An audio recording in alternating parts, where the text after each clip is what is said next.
Selamat datang kembali di Lelaku Channel.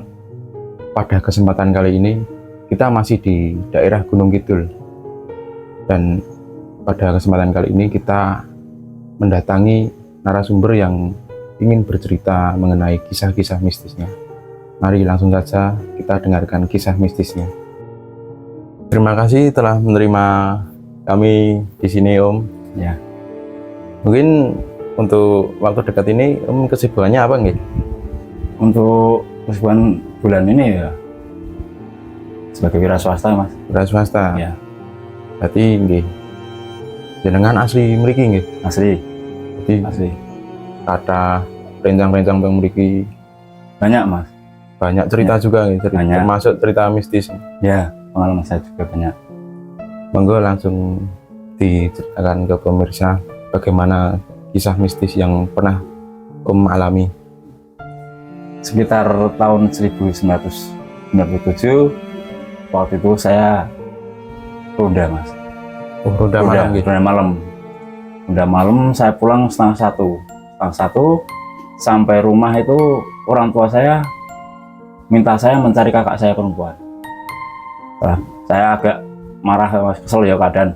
Saya baru pulang, saya nyari. Saya nggak pakai sendal, nyari kakak saya. Saya muter sampai di tikungan itu, Mas. Ya sekitar 50 meter dari rumah. Saya itu berhenti itu mau nyari kemana kan nggak tahu Kak saya. Saya berhenti, jalan lagi. Saya kaget, Mas, kok nggak bisa mau jalan, kan pengen nengok. Waktu saya nengok ke belakang, Mas, itu bener-bener tuh ada sosok pocong itu tinggi. Sebentar Om, itu lokasinya berarti di lingkungan sekitar rumah Iya, nggih? ya mungkin, Mas. Bisa diceritakan mungkin suasana di sana bagaimana? Waktu itu jam 1 kurang, Mas. Itu memang sepi. Saya itu posisi jalan sambil lari lah, Mas. Nyari itu, pengen kemana nyari kakak saya, nggak tahu tempatnya toh. Saya berhenti di samping kamar mandi kosong. Itu di bawah pohon mangga yang udah ditebang. Saya berhenti, waktu saya nengok jarak 2,5 meter itu datang pocong, Mas. Pocongnya kepalanya begini. Gini. Saya mau lari. Kepalanya bergerak gitu nggih? Bergerak itu gini, Mas. Bergerak gini, saya mau lari balik, nggak bisa tuh, Mas. Iya. Saya mau lari nggak bisa pakai nggak pakai sendal. Suara kenceng di pertigaan, di perempatan itu saya mau belok kanan. Takut karena itu memang areanya belok kiri lebih jauh tuh, Mas. Wah, jauh, muter sampai mau balik ke rumah itu mikir, Mas, jauh lagi. Kepikiran masih sampai di pertigaan gardu lagi. Saya ketemu yang masih di ronda itu. Tak suruh ngantar pulang, Mas. Ntar pulang. Saya itu pengen pulang di rumah. Berarti posisi itu Om sangat ketakutan lagi. Ya ketakutan, Mas, posisi itu. Saya mau bilang sama orang tua nggak nyampe, terus minta cari itu. Cuma diantar pulang sampai rumah harus ketemu. Saya balik lagi, Mas. Berarti itu posisinya belum bertemu kakak jenengan? Belum ketemu, Mas. Belum ketemu. Keadaan memang lingkungan saya itu memang seperti itu, Mas. Posisi saya pulang sampai rumah itu gemetar itu. Baru pertama kali ini saya ngelihat sosok pocong tinggi itu masih gini, Mas. Itu kalau nggak salah susu abu-abu coklat yang nggak itu di atas kamar mandi, cuma kepalanya ke atas itu ya ngambang sosok gini. Terus gini, saya mau lari nggak bisa. Saya bisa gerak, saya lari itu posisi sampai nggak bisa tidur. Kalau cerita mitos menurut orang-orang tua dulu bagaimana lokasi jenengan itu? Kalau lokasi itu memang area, Mas. Berarti memang terkenal angker. Di gunung paling terkenal angker itu. Tapi apakah ada sosok yang menjadi ciri khas di tempat situ yang menghuni? Ya kan itu memang Mas? Satu tempat itu banyak sekali itu. Setiap orang baru di situ mungkin nggak betah. Orang baru nggih? Iya, nggak betah. Karena kita domisili situ, Mas. Domisili situ, ya setiap harian aku hampir 1 minggu ketemu terus, Mas. Tiap minggu berarti ada? Ada, saya itu waktu pulang juga bertiga itu teman-teman saya cewek. Habis maghrib saya di belakang. Itu bertiga, Mas, jadi 4. Jadi 4 loh. Nah jadi Pak kan nggak pikiran itu. Itu posisi jalan gitu. Jalan mas, jalan itu pakai ruko semua. Setelah saya mau belok ke rumah, itu yang satu masuk pintu gerbang. Pintu gerbang itu posisi tutup besi. Saya lari duluan. Itu malah setelah saya cerita sama orang tua kan, itu kan memang tempat tuh mas. Ya setelah saya ke situ mau keluar ya bareng-bareng teman, karena teman saya banyak. Ronda pun kalau pulang bareng-bareng. Sampai kalau mau keluar malam lewat situ aja. Kalau kira-kira Om itu wujudnya apa, sosoknya itu apa nih? Kalau situ banyak ya mas. Saya itu pernah ada apa sih mas? Banduso apa sih mas? Yang mencuci mayat itu. Oh, iya. Ronda. Saya mau tuh ronda itu juga di tengah jalan mas. Di tengah jalan tuh posisi waktu mau ngambil jimpitan itu di tengah jalan sendiri. Berarti memang di lokasi itu memang. Lokasi itu memang sering banyak gangguan juga situ di area Gunung Kidul mas. Makanya waktu itu kan kalau pulang malam itu harus bareng-bareng. Banyak kejadian juga di situ. Kalau dari Om sendiri dan teman-teman mungkin apakah pernah cari tahu tentang sesosok atau beberapa sosok yang mengganggu, misalnya kepo gitu, apakah ada? Kalau mengganggu ingin ada mas, tahu. Itu mengganggu ada, sampai ke kerasukan juga ada.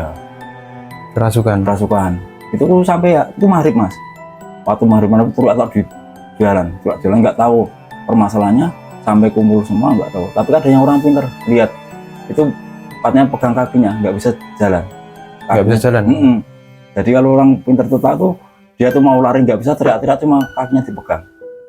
Sosok yang nggak kelihatan, tapi orang pintar tahu. Maka waktu itu cuma ada doa terus dia keluar, dikasih apa ya mas, kalau dikasih doa terus dikasih air putih, terus itu baru sadar. Tapi menurut informasi itu sosok apa itu? Kalau cerita itu ya hitam gitu, hitam besar gitu. Berarti seperti Mr. G gitu ya? Ya mungkin seperti itu mas. Makanya cerita itu kan waktu itu cewek loh mas. Perempuan mas di situ. Itu habis maghrib, teriak-teriak itu ya minta tolong karena nggak bisa gerak mas, lari nggak bisa. Kenyataannya mas setelah orang pintar tahu itu dipegangin, yang dipegang. Itu habis maghrib kalau nggak salah. Karena anak-anak waktu keluar itu ya diingatkan kalau harus ada yang bantu, ada yang kakak saya juga aja. Makanya orang tua saya itu minta nyari kakak saya kan memang kejadian itu, takutnya kan ada yang mimpi-mimpi itu mas. Iya. Nah, seperti itu. Tapi pada akhirnya kakak jenengan itu pulang pagi mas. Pagi. Sampai ya pulang pagi, terus ada omongan orang tua ya itu. Tapi nek kakak jenengan nggak ada gangguan? Nggak ada gangguan. Memang yang dikhawatirkan orang tua kan karena dia tuh nggak pulang, lagi cewek, lagi perempuan gitu. Saya nyari waktu itu habis ronda, ya jam 12:30 mas. 1:15 saya nyari. Kejadian situ. Mungkin ada cerita-cerita lain Om. Kalau teman saya cerita lain, saya tuh dari kecil makanan saya masih kelihatan. Saya kelihatan tuh waktu itu kan ibaratnya masih ada kamar mandi yang nggak dipakai. Itu ada cahaya. Itu juga masih di lokasi itu. Cahaya putih itu mas di dalam kamar mandi masih masih gede gitu loh. Iya. Nah, bukan tembok kan. Kamar mandi zaman dulu. Itu kayak jenis apa itu cahaya besar sampai terang sekali kan, cuma liatin itu cuma deket ya 20 meter dari rumah. Saya cerita sama orang tua, saya nggak sabar dulu. Dan malamnya kan kakak saya juga mau ke belakang, itu belum ada kamar mandi. Di samping kamar mandi WC itu, di belakang itu kayak putih itu mas, putih itu saya kira anjing tidur. Ya itu, pocong itu tidur, cuma gini. Jadi kenapa mas? Bergerak gini loh. Di belakang. Tapi posisinya tidur gitu. Tidur di belakang. Saya itu lari, saya tinggal. Pas kamar mandi itu. Memang si keadaan situ memang. Dan itu jenengan nggih melihat sendiri kan, nunggu itu mas. Waktu itu kan belum ada tahun segitu. Ya penerangan memang belum waktu itu. Terus saya lari, saya teriak-teriak sampai orang tua keluar. Kak saya baru keluar, itu udah nggak ada. Ujung-ujungnya setelah selesai masuk di sebelah kanan jalan itu kayak asap tinggi itu. Kalau orang Jawa pedon apa itu? Orang Jawa pedon nggak itu? Pedon. Itu tinggi ke atas. Saya lari itu kakak saya juga nggak tahu, ngerti terus bilang apa kui mau sing wujud sing nggak gitu. Sampai teman cerita itu sama teman-teman ya kalau mau keluar malam ya bareng-bareng. Apalagi nggak bisa ada apa itu mau kontak-kontak semacam itu. Pada saat itu belum ada HP gitu. Nggak ada apa mas, nggak ada apa. Kita sebagai pemuda ya datang ke pos ronda ya bareng-bareng sampai larut malam juga.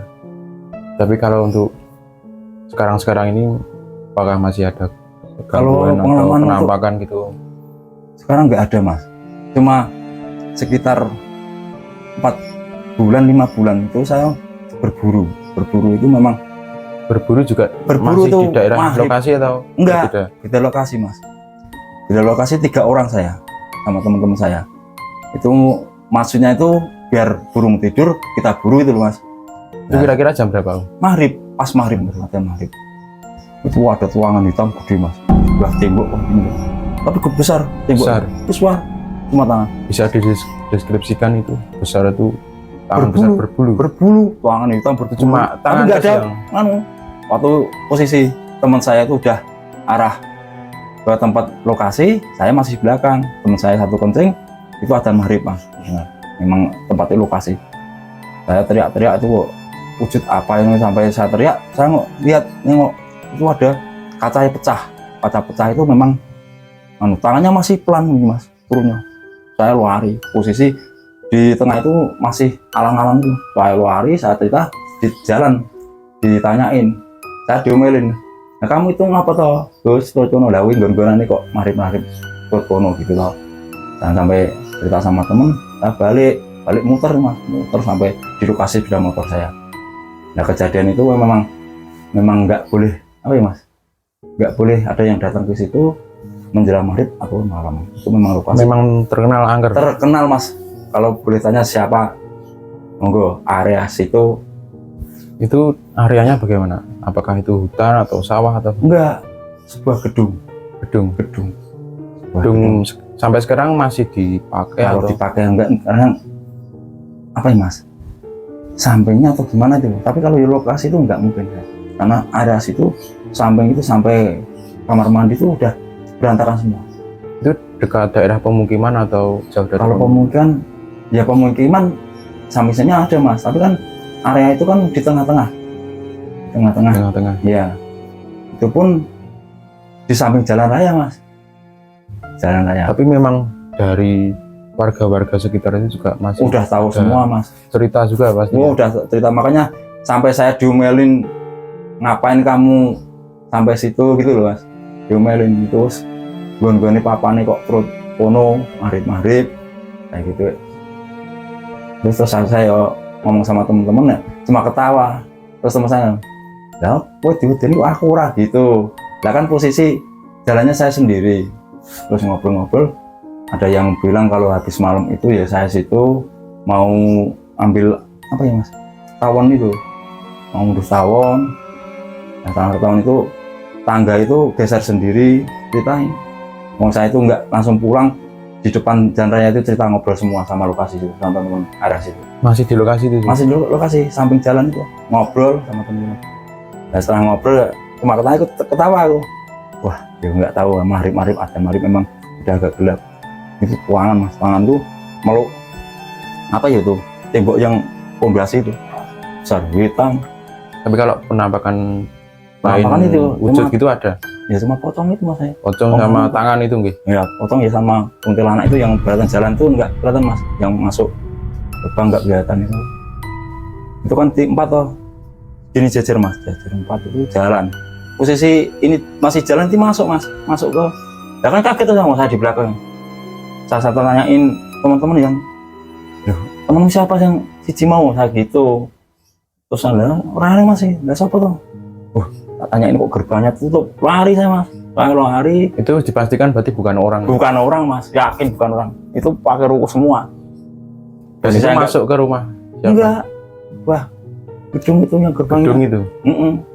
Itu memang lokasi yang kalau sampai di teman-teman saya mau tanya, mungkin ya ceritanya lebih karena lokasi itu kan apa tuh Mas, dekat sama rumah.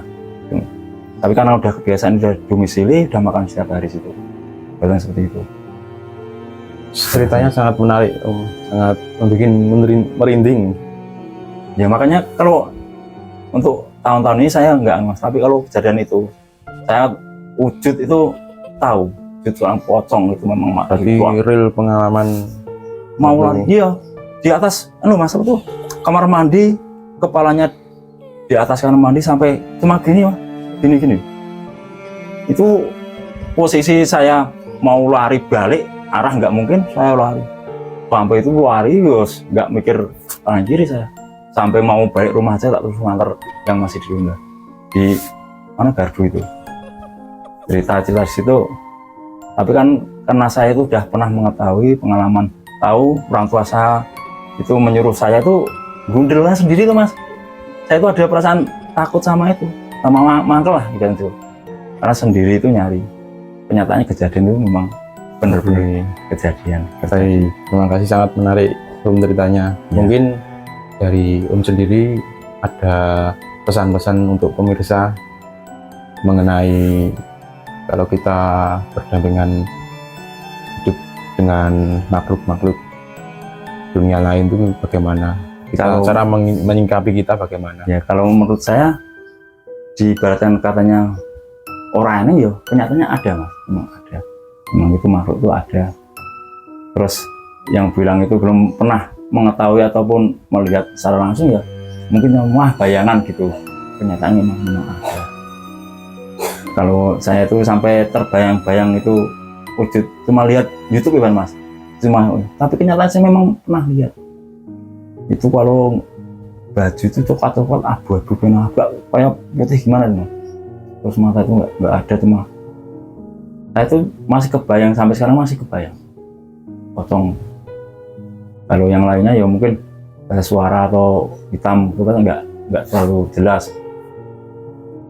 Kalau untuk teman-teman ya mungkin lebih ada yang tahu cara detail. Kalau mau dikasih cerita ya mungkin bisa Mas, area daerah saya.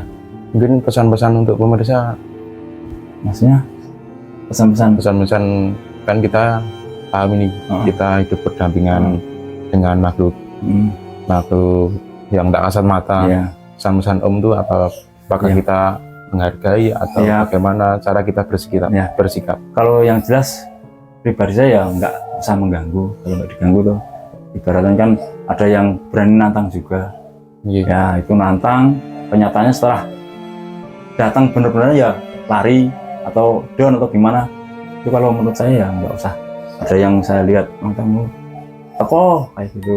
Berarti kita saling menghargai. Dia kan udah lain alam toh Mas, dia juga punya kehidupan. Kadang-kadang kalau diganggu kita nggak tahu toh, kalau diganggunya seperti apa, kita cuma kenting di itu nggak taunya ada makhluknya juga seperti itu kan, nggak tahu tanpa salah juga. Menjaga sikap juga. Menjaga sikap. Tahu-tahu sama kita mau kencing di bawah pohon, katanya ada yang duduk situ kan, nggak tahu. Jadi masalah juga. Baik, terima kasih Om, ini sudah di penghujung. Ya. Terima kasih sudah berbagi cerita untuk teman-teman. Terima kasih Om. Ya, sama-sama Mas. Baik, itu tadi kisah mistis yang sudah diceritakan oleh narasumber kita yang berasal dari Gunung Kidul. Untuk selanjutnya kita akan tetap menjelajah dan tetap akan mencari sebuah kisah-kisah mistis yang berada dimanapun. Dan jika teman-teman semua memiliki kisah mistis, bisa menulis di kolom komentar yang nanti kita bisa pilih dan nanti bisa kita sharingkan bareng-bareng. Dan kemudian tetap dukung channel kita, like video-video dari kita. Terima kasih.